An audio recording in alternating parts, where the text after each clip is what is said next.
And of course, we want to appreciate Paul Warden serving as a liaison. So, keep the dialogue between the council and the foundation. So, all these many years, I travel by here, there, I have paid a lot of attention. So, Jay is phenomenal. Yeah, and he served on this board. Probably he spent more time than spent on his own. So give him a round of applause. Yeah. Thank you. Bruce and Sandy made a donation, generous donation for this. I always tell people, a great city cannot live without art. So then I feel proud of living in Addison, even more and more. And you know what? Since this happening, so I did a little survey and I Googled this artist. He's a young guy, graduated from UNT with master's degree in arts, and he has 4 children. So you know what? They are good-looking kids. So I have noticed, most of the kids will inherited father or mother's, preference. So in the future, probably they will be great artists as well. So leave the name over Addison. So there's no doubt about it. So without further ado, I want to ask, if we can, ask Paul Warden to say a few words. Absolutely, Paul. Thank you. Well, thank you, Mayor.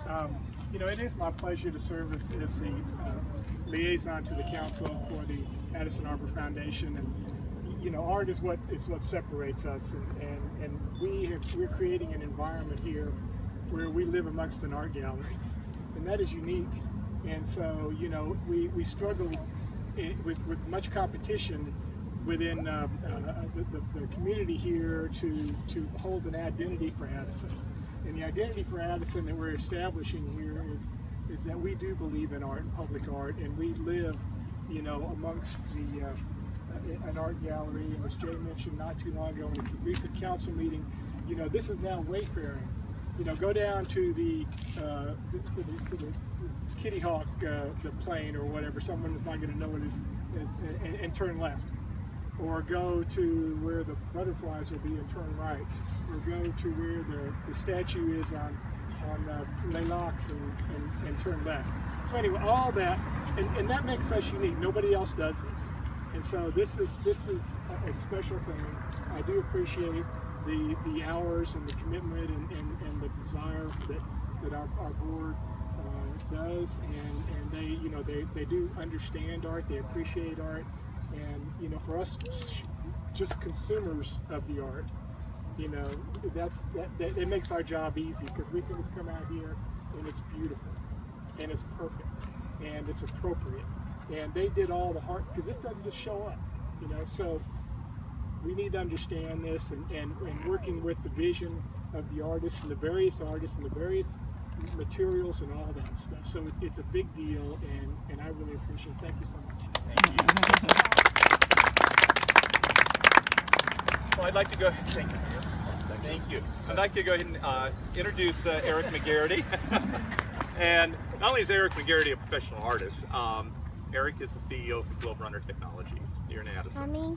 That's just even more special that he has his business here in Addison, and he wanted to work with us to create a special piece of art that was iconic for our community that will be here many, many years. And so without further ado, I'd like to introduce Eric McGehearty. And thank you, Eric, so much for creating this wonderful piece of art.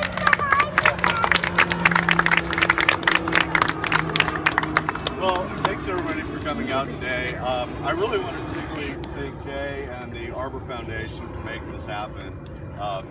This really would not happen without the Arbor Foundation and Jay's commitment to the arts. And I want to just kind of take a moment. Jay already described the piece a little bit and the inspiration with the intersection and the piece, so I won't go into that, but I wanted to talk about what art is and this idea of what public art can be. So when we think about art, a lot of the time art is reserved for only the very wealthy who can afford it. And public art holds this unique place that it's completely free to the community.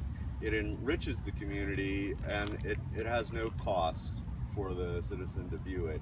And I think that's one of the most important parts about public art. I also think that piece of public art should really speak to the place. Sometimes, in this case, very literally speak to the place. Other times more subtly. But I don't think that art happens in a vacuum, right? And public art specifically doesn't happen in a vacuum. It's a reflection of the time, the culture, and the people that art is of and about. And lastly, I wanted to talk about this idea of Milo's hierarchy of needs. And we think about that a little bit as far as us as people, right? So, you know, we need food and we need housing, and that's the base of the pyramid. And as we go up, there's things like our jobs and our careers and our families. And at the top of it, it's that moment of satisfaction, of flow. Well, from a city point of view, it has that same hierarchy of needs. So certainly a city needs infrastructure, it needs people, and it needs, you know, restaurants, which Addison's famous for, and entertainment and fun. So there's a lot of things that a city needs. But one of the things at the peak of that pyramid is the arts. And it's something that a city could easily not have, but would be much poorer without. And so I applaud Addison for making the commitment to the arts, both in this piece and all of the art that Addison infuses into the city, because really that creates that pinnacle experience for the population, and I applaud the city for doing it. Thank you, guys. Thank you, Eric.